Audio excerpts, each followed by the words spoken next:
And then Paul moves to the throat in this total depravity.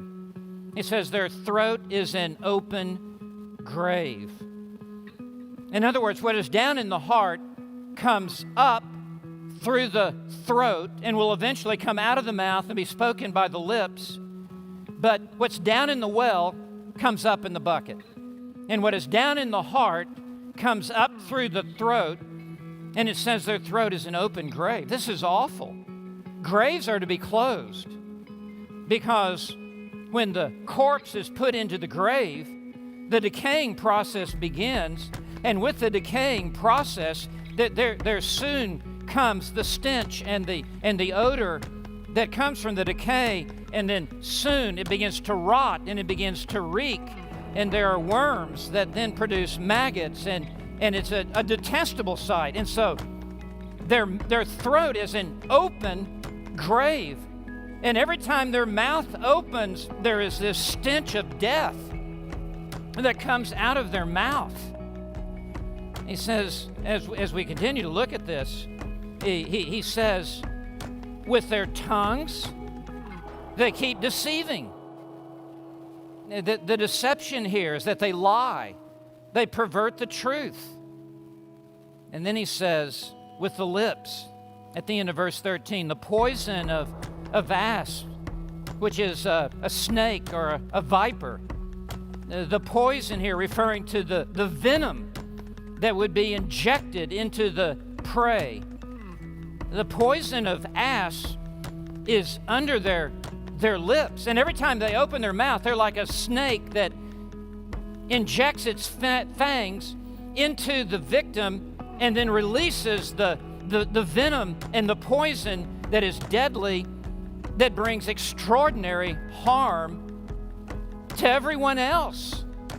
And this isn't Paul's estimation, and this isn't a theologian's estimation down through church history. This is God's word, and this is God's case against humanity. Let God be found true, let every man be found a liar. And then in verse 14, whose mouth is full of cursings and bitterness. Their mouth is foaming and overflowing with cursings, which is intense hatred, and bitterness, which is open hostility. And then he says in the middle of verse 14, their feet.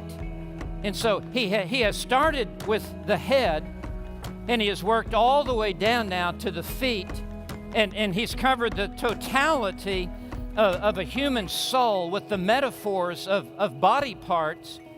And at the end of in the middle of verse 14, he says, their feet are swift to shed blood.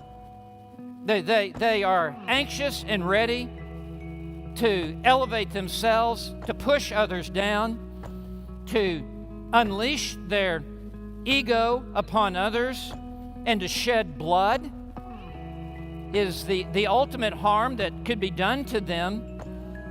And they're not dragging their feet. They're not shuffling their feet. They are swift. They're running like a sprinter to carry out their dastardly deeds of destruction upon others. And then he says, destruction and misery are in their paths. That they leave a trail behind them of destruction and misery. Destruction refers to calamity and the harm that is done to others. And misery is the result of the destruction. Wherever there's destruction, it's always accompanied by misery.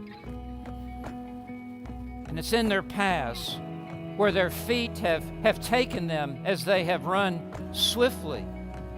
This is God's indictment in the Supreme Court of heaven, brought against the entire human race.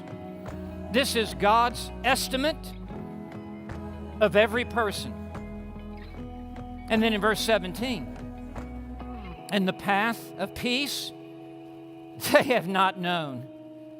They only know destruction and misery.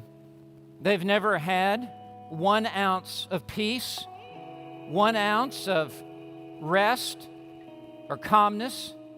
They are always hyperactive to pursue more sin and more destruction. And then in verse 18, he concludes, there is no fear of God before their eyes.